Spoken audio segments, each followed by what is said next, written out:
What's up, everybody, and welcome to the Gooner channel, a channel dedicated to the Arsenal, who, as we all know, are by far the greatest team the world has ever seen. And I'm on my holidays. I've travelled to rural, rustic, remote Dorset in a beautiful cottage to get far away from the madding crowd and the frustration that football is causing me at the moment. Not just the boring Euros where England sort of refused to be courageous. The football wasn't as good as I'd hoped it was going to be, followed by an incredibly dull tour of the United States, playing three teams we're going to play twice anyway in the coming season, and not really learning a great deal, but it was a good chance to see some of the young players, particularly Mars Lewis Skelly, Ethan Nwaneri, Salah Din. I think there were some great performances, and whilst I'm not convinced that our academy is in great shape at the moment, certainly losing Chido Oben Martin was a disappointing part of the season, whatever they tell you. But really, this video is about the transfer window. Are Arsenal doing enough in the transfer window? Is our transfer window strategy falling apart a little bit? So if you like content like this, if you're interested in content like this, then hit the like button and of course do subscribe. So are Arsenal doing enough in this transfer window? Does it look like we're going to do enough? This is an important transfer window. After all, we are going for the Premier League title against Manchester City with a Pep Guardiola who looks like he's going to stay. Are Arsenal doing enough in the transfer window? That's the key question. First of all, there was a flurry of activity, quite surprisingly, in the goalkeeper department. We did sign David Raya permanently, which everyone was expecting, and I don't think there was a lot of choice about, even if we suddenly decided to go back to Aaron Ramsdale, which I don't think most of us want to do. Tommy Setford from Ajax and Neugaard came in, both described as wonder kids, both young. And Carl Haynes signed a contract extension, all which sort of points the way for Aaron Ramsdale to leave. But there's not really been much talk about teams wanting him. And the kind of amounts that we're being offered, or it's speculated that we will be offered, don't seem worth it. Is there a case here for just not selling him? Saying, we'll dig in. If we can't, you're a great bench woman. I'm sorry if you want to play elsewhere, but you've signed a contract with Arsenal. These contracts are supposed to mean something. So maybe Aaron Ramsdale isn't going, and maybe that's good business. Certainly doesn't necessarily look to me like any other options are coming in. There's been talk about it, but I wouldn't be excited about a goalkeeping option coming in, because it's the same thing with Raya when Ramsdale was in. You buy one that's too good, and then you have this debate again. One that's not that good, and you're not that fussed. So I don't know if we need to do more in the transfer market around the position of goalkeepers.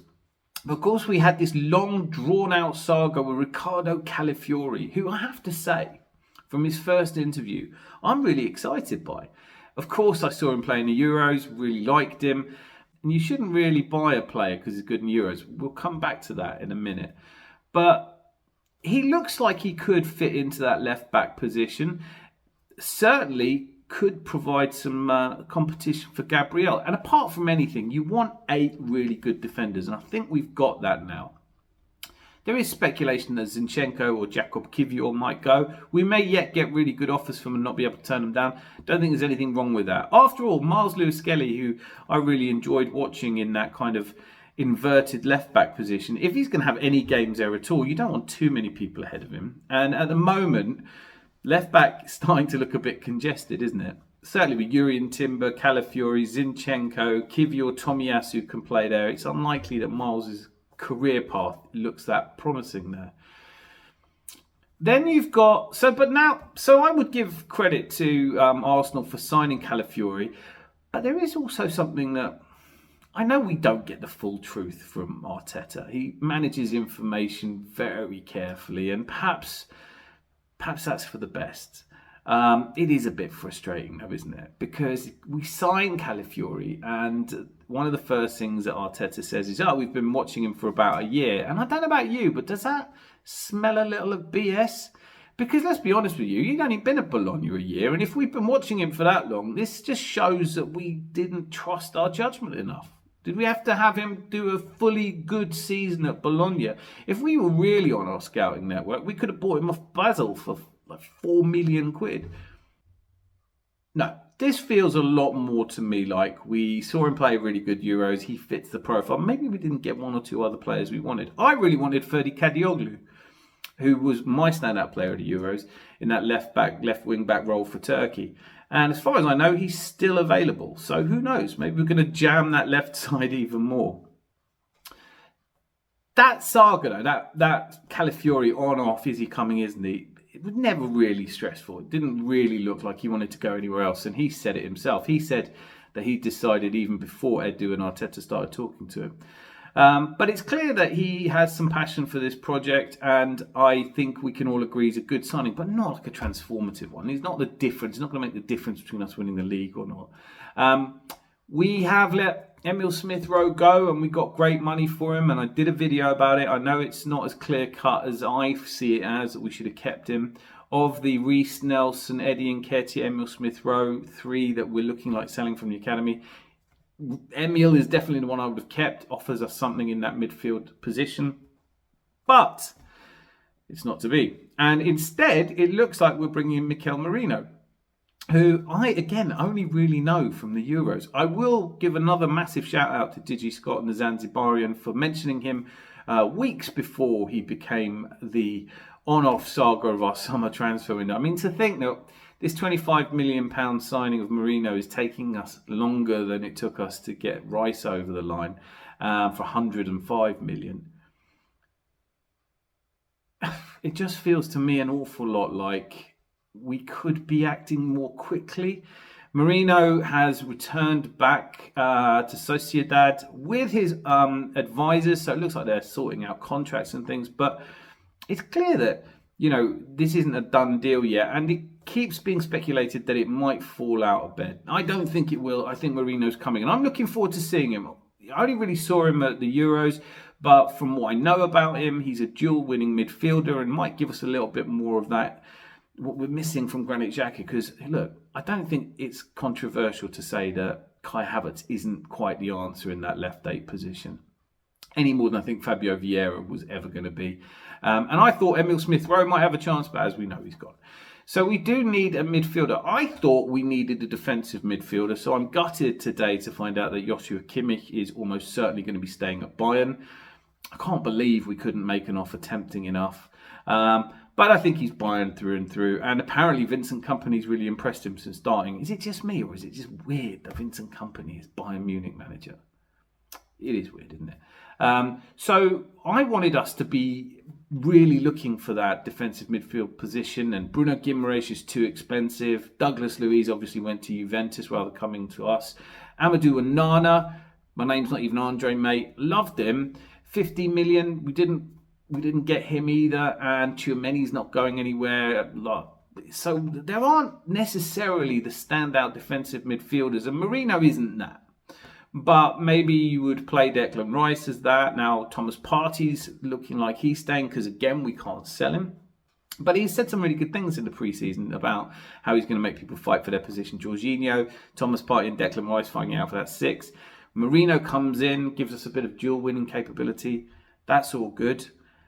Now, those more eagle-eyed among you will have noticed a change of scenery. And I'm not doing one of those travel log things. It's just that the family all descended into the kitchen, having come back from wandering around a castle or something. And so I've taken up here in a little shepherd's hut at the end of the garden. Isn't this? And I just will take this opportunity. Look how beautiful it is out there. That's England. The rolling hills and beautiful greenery of England in summer. Of course, the weather's a bit crap, but you can't have everything. So I was just talking about how Merino's coming into the midfield, and I could see him really fitting in there, even if he isn't the Sociedad player that we've all talked about for years. Zubimendi, just another one of those defensive midfielders who has no interest in joining us at this present time, or probably ever. But through all of that we can all agree that Calafiori and Mikel Merino are the players that... So all of that, we can all, I think, agree that Mikel Merino is an upgrade, therefore, in midfield. And Calafiori, definitely an upgrade on Jakub Kiwior. So it looks like we're slowly improving the team. But what of all of these players that were supposed to be leaving? Eddie Nketiah's transfer to Marseille seems to have fallen apart because we were holding out for £30 million and they didn't want to spend it. They've looked elsewhere now.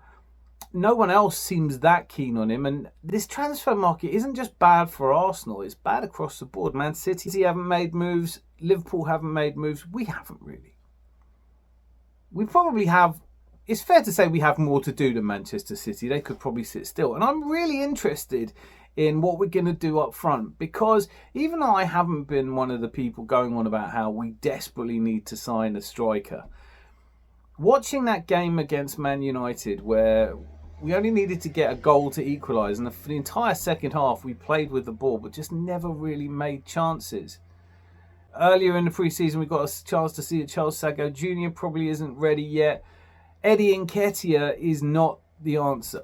Obviously, we wouldn't be trying to sell him, even if we're holding out. But today, Mikel Arteta is talking about the fact that he's happy to keep Eddie as an option, which rankles me a little bit because he barely played him last season. If he really sees him as a backup player, play him when you have to have a backup player on. Or just the lack of something off the bench.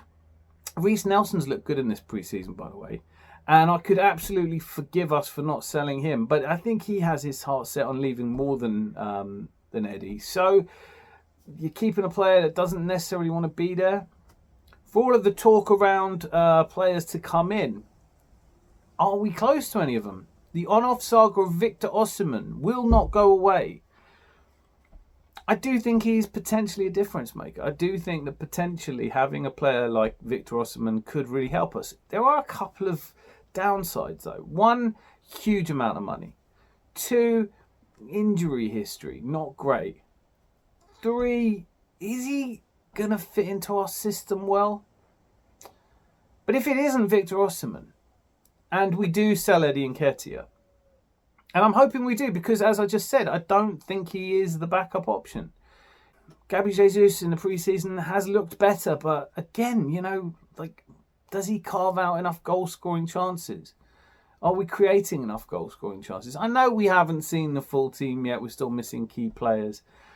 But it was some of that frustration from last season, that not quite gelling at the beginning half of the season. I think it would lift everybody to see a big name come in. I don't think Gyökeres is that. Enough of that, really. But maybe I'm wrong. Let me know in the comments, as ever, when you think I'm wrong. But the Osimhen question is still there or thereabouts. It looks to me like he wants to come to Arsenal instead of Chelsea. Is that what we're saving our money for? Is that what we're doing with it? Because are we really this broke? We've sold Emil for about 30 million. We've brought in Calafiori for a bit more than that. But surely there's some money about. Are we saving it all up for a big splash in the transfer market? Nico Williams has been talked about. That one doesn't seem particularly close. As I said, the other one is Federico Chiesa. Really bargain basement. Do you want to see him come in? Is that the player that makes the difference? I'm just not sold at this point. I'm worried that we're not doing enough in this transfer market. But it's early days. There's still almost 2 months left.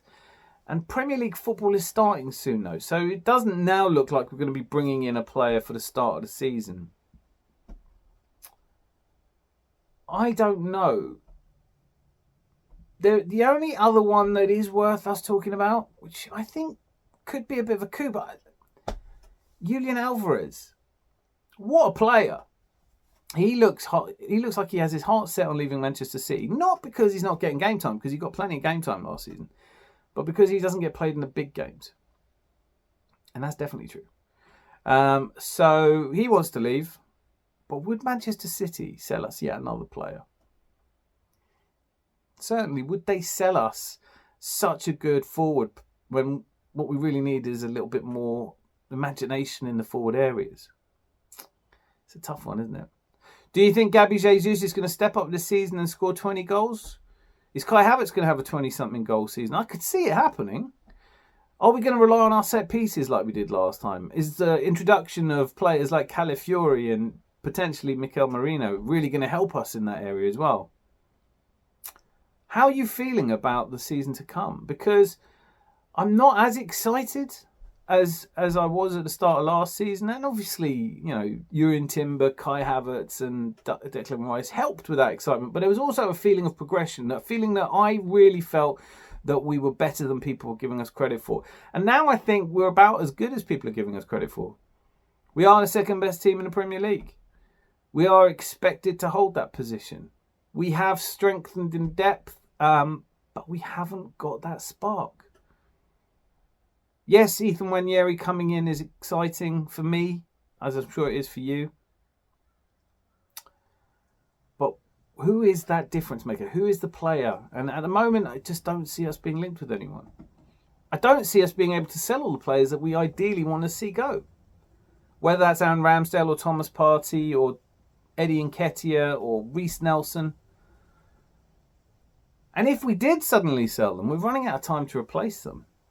And is our only chance to buy the big players contingent on selling some of those players? Anyway, I feel like I'm starting to ramble, but you get my point. We as a club need just something, that spark, to lift the fans and lift the mood and to show the other players that there's competition coming.